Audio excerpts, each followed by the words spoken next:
पड़ती है। चावल की कटोरी में एक कपूर का टुकड़ा रख दीजिए, छोटा सा, और कपूर का टुकड़ा रखकर उस कपूर को दरवाजे के बाहर कटोरी में ही, चावल रखी हुई कटोरी में ही उसको पितरों का स्मरण कर कर जला दीजिए।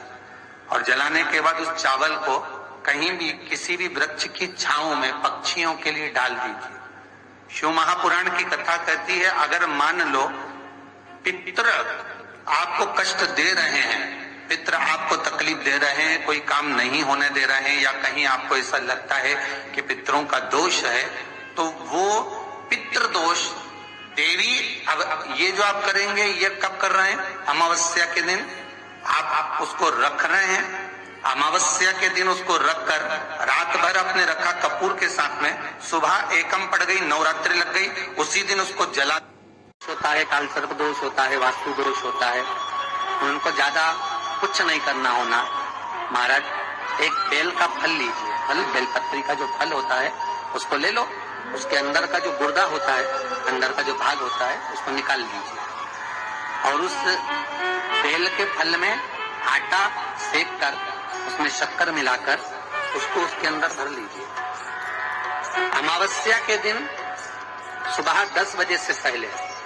उस बेल फल में, जिसमें तुमने पंजेरी भरी है, आटा सेक कर भरा है शक्कर के साथ में, उसको अपने घर में घुमाने के बाद में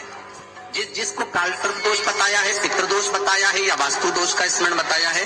घर में सब दूर घुमाकर अपने परिवार का हाथ का स्पर्श कराकर पीपल के पेड़ के नीचे तक खड्डा में जो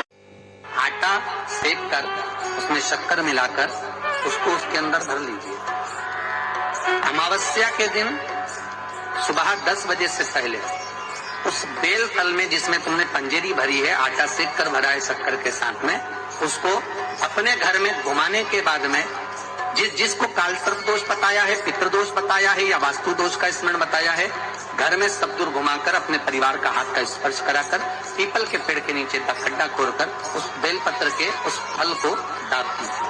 उस फल को उसमें डाल दीजिए। केवल एक अमावस्या करना रहता है, पितरों के दोष से मुक्ति मिलती है और हमारे घर के कार्य सफल होना प्रारंभ हो जाता पड़ती है। चावल की कटोरी में एक कपूर का टुकड़ा रख दीजिए, छोटा सा, और कपूर का टुकड़ा रखकर उस कपूर को दरवाजे के बाहर कटोरी में ही, चावल रखी हुई कटोरी में ही उसको पितरों का स्मरण कर कर जला दीजिए।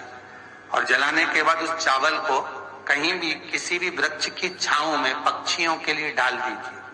शिव महापुराण की कथा कहती है, अगर मान लो पितर आपको कष्ट दे रहे हैं,